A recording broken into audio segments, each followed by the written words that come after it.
Good evening and welcome to NewsNight. Tonight we'll have all your international, national, and local news. I'm Colleen Winder. Hear about new international tensions between government leaders that may affect our outcomes of ongoing wars, and new festivals and policy actions around Pittsburgh. And the Oscar winners are in. Who are they and how did the ceremony go? All this and more coming up on NewsNight.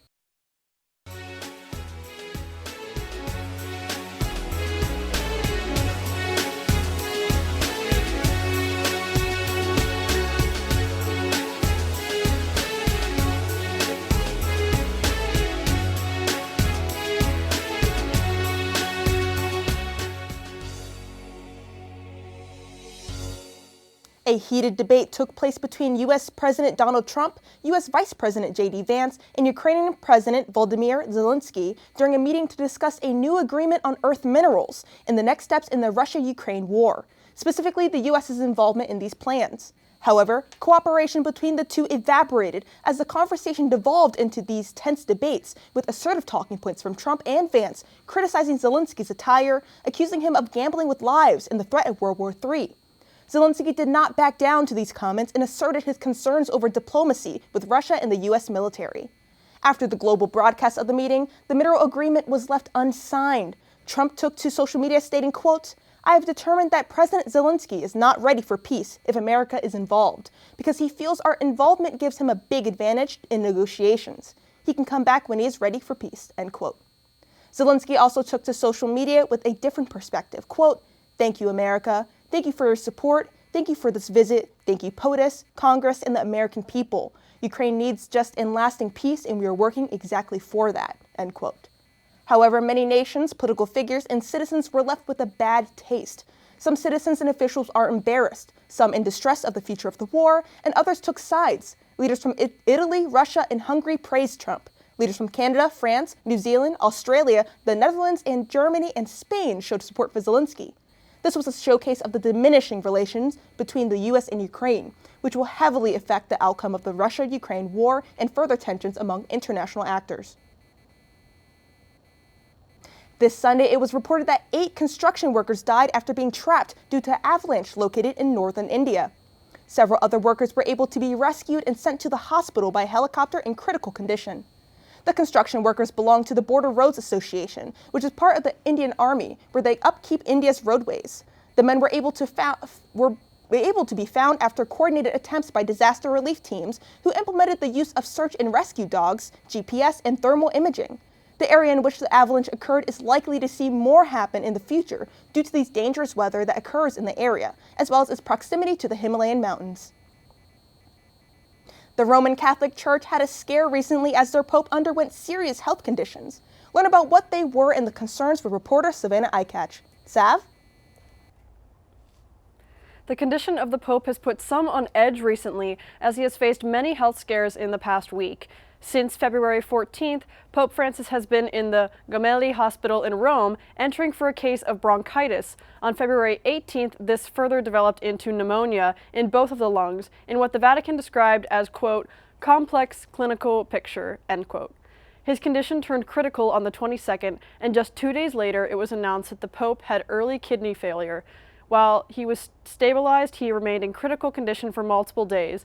Pope Francis did continue some of his work in the church, however, meeting with cardinals and sending letters to the other church leadership. After getting past a coughing fit this past Friday, the Pope's condition has stabilized. He is receiving high-flow supplemental oxygen at this point, and the entirety of the Catholic world is hoping for the best for the leader of their church. This past Sunday, Israel blocked hundreds of aid trucks holding food from entering the Gaza Strip. This comes as the first phase of the ceasefire between Israel and Palestine is coming to an end, and both countries are looking at different paths forward. Israel is planning to take part in the U.S. proposed plan, which would extend the current ceasefire through April 20th. Hamas, on the other hand, says that they are committed to the original agreement and are planning to move into a second phase of the ceasefire in the coming days.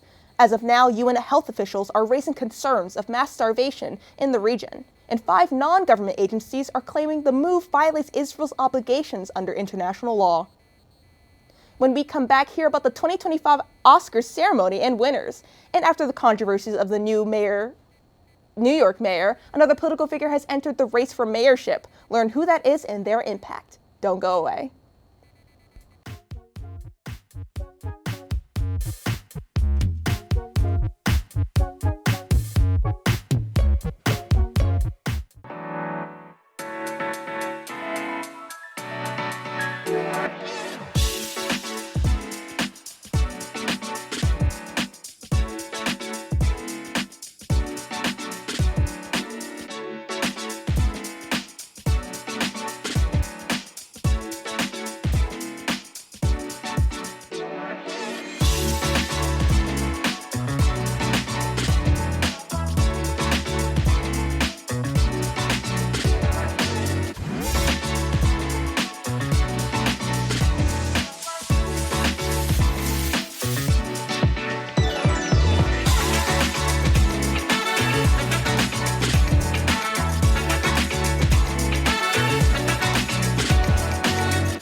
From his campaign to his first days in office, President Donald Trump has pushed for tariffs on various countries.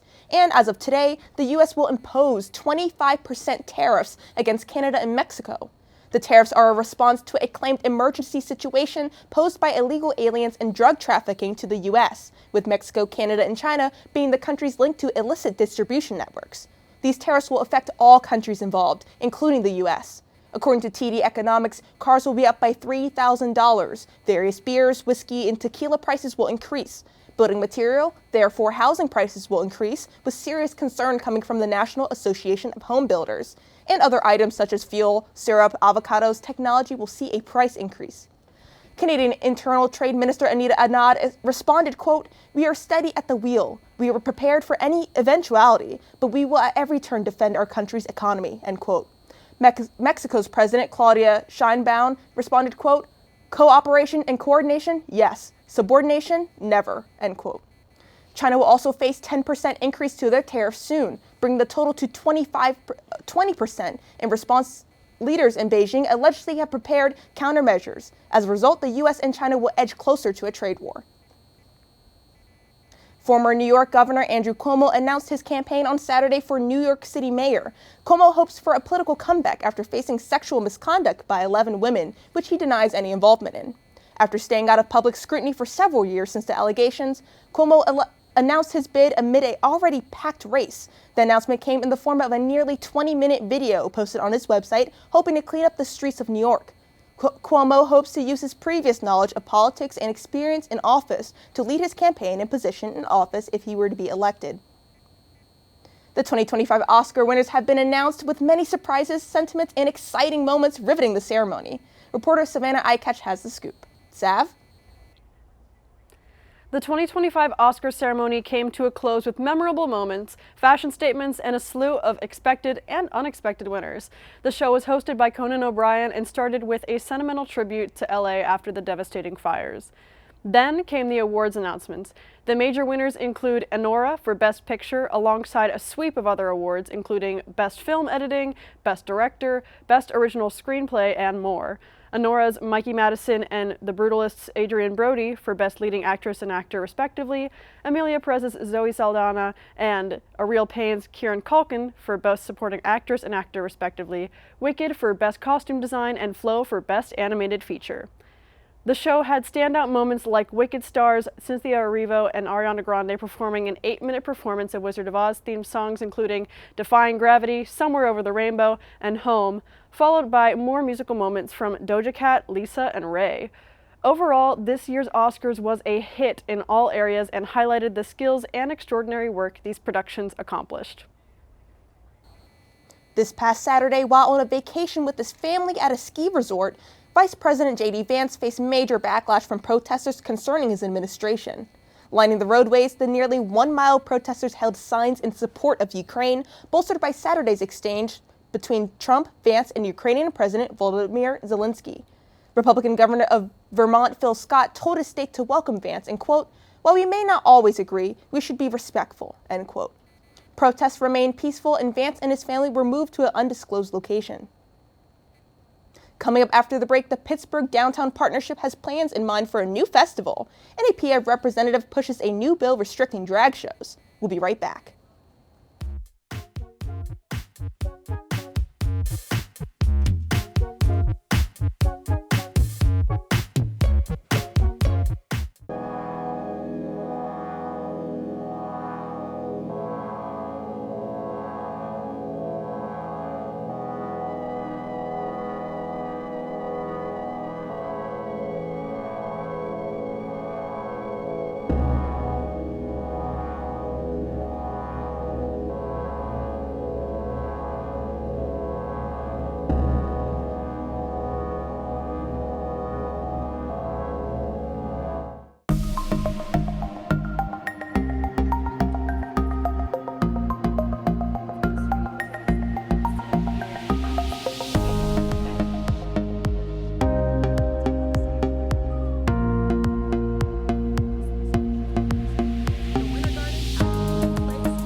As winter comes to a close, the Pittsburgh Downtown Partnership is welcoming spring with a new festival.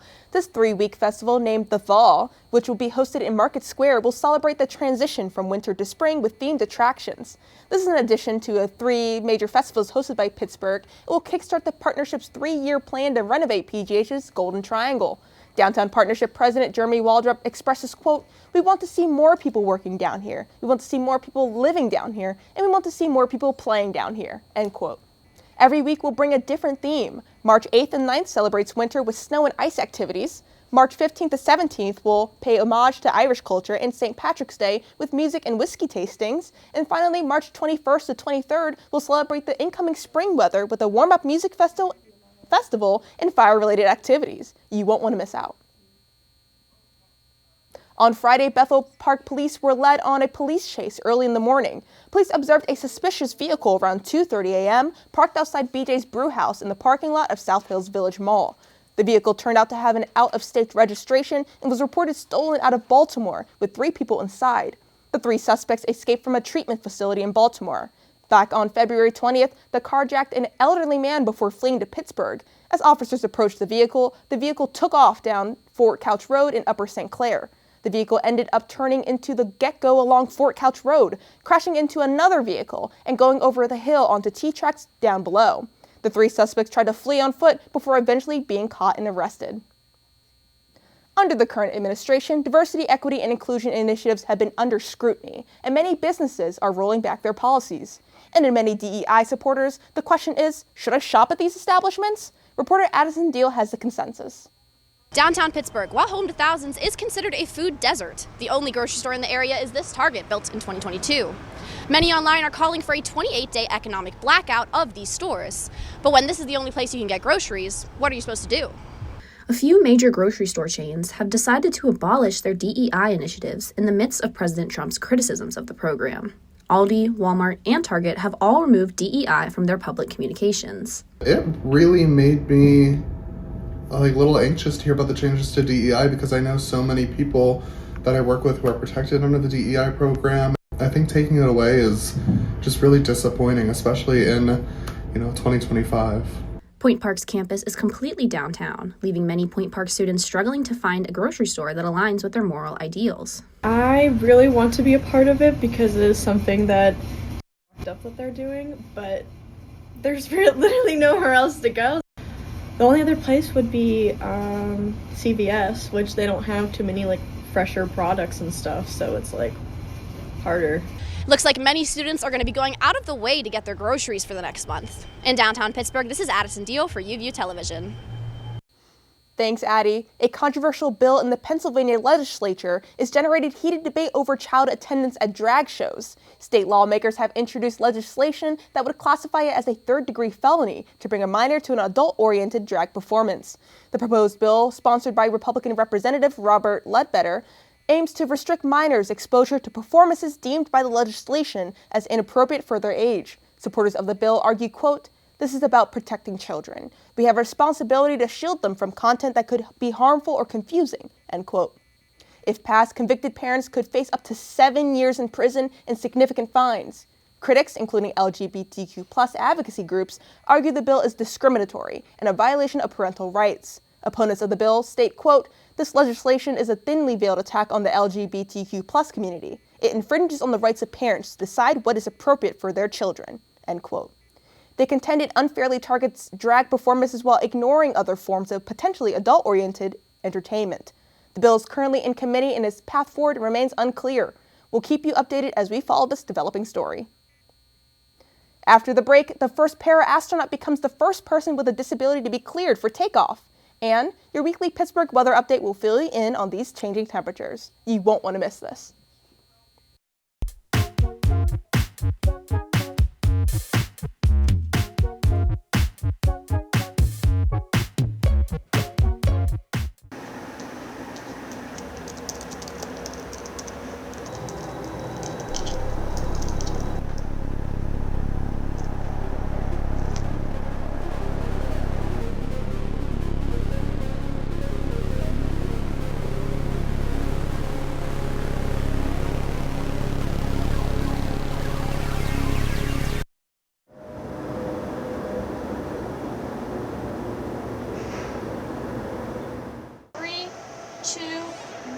Take them, cue them, open their mics.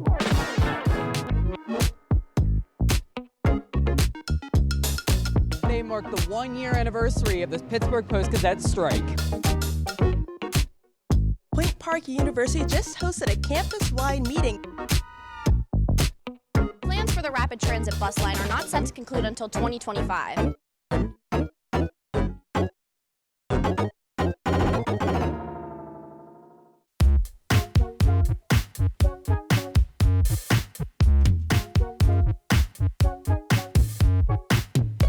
Is being made in space exploration. The European Space Agency has cleared John McFall, a former Paralympic sprinter, to join a future mission in the International Space Station. McFall, who lost his right leg in a motorcycle accident, will become the first astronaut with a physical disability to travel to space. This groundbreaking decision follows extensive feasibility studies by the ESA, demonstrating that individuals with disabilities can successfully participate in space flight. The ESA said, quote, "This mission proves that space is for everyone, regardless of physical limitations," end quote. McFall's selection marks a significant step towards greater inclusivity in space exploration. The mission aims to gather data on how the human body adapts to microgravity with a prosthetic limb, which would be valuable for long-duration space travel. McFall himself expressed, quote, "This is a dream come true, and I hope it inspires others to pursue their own dreams no matter the obstacles," end quote.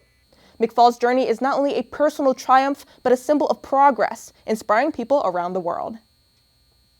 Spring is so close but so far away, and this week is an example of the inconsistent yet promising warm temperatures we'll get for the next few weeks. Weather reporter Ruthie Light has the details. Ruthie? That's right. This week has some fluctuating temperatures, but as days go by, we'll see an increase.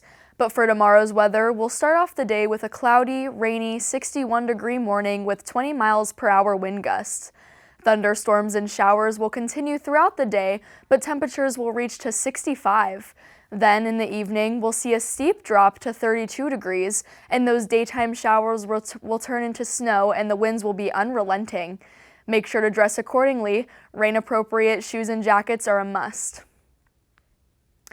Jumping into the rest of the week, Thursday will be a standout with the high and low of the day being the coldest we'll see in the upcoming days, with a high of 37 degrees with multiple snow showers. Friday, Saturday, and Sunday will stay around the high 40s and early 50s with a mix of rain, clouds, and sun. Monday will be warmer around the high 50s, and following that will be an even warmer Tuesday with plenty of sunshine. With these fluctuating winter and spring temperatures, keep an eye out for your daily weather. Now back to the desk. Thank you for tuning into this episode of NewsNight. If you want to see more, check out our social media pages on both Facebook and Instagram at UV Television. You can also check out more episodes on our YouTube channel on our website, uview.pointpark.edu. I'm Colleen Winder. From everyone here at NewsNight, thank you for watching and have a great evening.